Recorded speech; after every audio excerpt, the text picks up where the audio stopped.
ബി.എഡ് ലൈഫിലെ ആദ്യത്തെയും അവസാനത്തെ ഓണാട്ടോ ഇത്. കാരണം സെക്കൻഡ് ഇയർ ആവുന്ന സമയത്ത് ടീച്ചിങ് പ്രാക്ടീസിന് പോയാൽ പിന്നെ കോളേജിലെ ഓണം സെലിബ്രേഷൻ കിട്ടില്ല. എല്ലാ ദിവസവും നേരത്തെ എത്താറുള്ള ഞാൻ ഇന്നൊരു മണിക്കൂർ വൈകിട്ടാണ് എത്തിയതും അവിടെ കംപ്ലീറ്റ് ഫോട്ടോ സെഷൻ ആയിരുന്നു. തീരുന്നതിന് മുമ്പ് 1-2 ഗ്രൂപ്പ് ഫോട്ടോയിലെങ്കിലും എനിക്ക് തല കാണിക്കാൻ പറ്റി.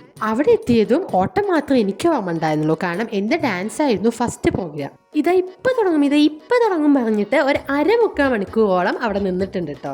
ഫസ്റ്റ് സീറ്റിലിരിക്കാൻ ഒട്ടും താല്പര്യമില്ലാത്തവരേനെ എന്റെ വീഡിയോ എടുക്കണമെന്ന് ഒറ്റ കാരണം പറഞ്ഞിട്ടാണ് ഞാൻ ഈ മുമ്പിൽ കൊണ്ടിരുത്തിയത്. അതുകൊണ്ടാണ് തോന്നുന്നു ഒരു ഷോട്ട് പോലും മിസ് ചെയ്തിട്ടില്ല. പിന്നെ ഞാൻ ഈ ഇരിക്കണത് കുറേ നിന്ന് ബുദ്ധിമുട്ടുകൊണ്ട് ഇനി ഇരുന്ന് ബുദ്ധിമുട്ടാ പറഞ്ഞിട്ടായിരുന്നു. അങ്ങനെ ഗസ്റ്റും ടീച്ചേഴ്സ് എല്ലാം വന്ന് പ്രോഗ്രാം സ്റ്റാർട്ട് ചെയ്തു കേട്ടോ. പിന്നെ പ്രോഗ്രാംസ് ഒക്കെ വളരെ സിസ്റ്റമാറ്റിക് ആയിരുന്നു. ഈ ഇതിന് പ്രോഗ്രാംസിന്റെ ഒക്കെ റിപ്പോർട്ട് സബ്മിഷൻ ഉണ്ട്. അതുകൊണ്ട് നല്ല പ്രാക്ടീസ് ഞങ്ങൾക്ക് ഉണ്ടായിരുന്നു. തലേ ദിവസം ഡെമോ വരെ ഞങ്ങൾ കാണിച്ചു കൊടുത്തിട്ടുണ്ടായിരുന്നു.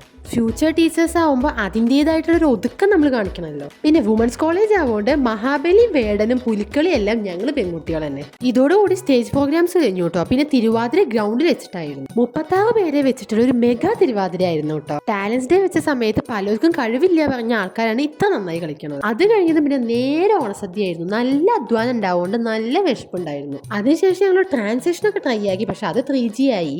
റീൽസ് എടുക്കാൻ നോക്കുമ്പോൾ ലൈറ്റ് ശരിയാവായ വേറൊരംഗം. അത് കഴിഞ്ഞ് എല്ലാവരും ടാറ്റ ബൈ ബൈ ഒക്കെ പറഞ്ഞ് 10 ദിവസത്തിന് ശേഷം കാണാൻ പറഞ്ഞിട്ട് ഇറങ്ങി.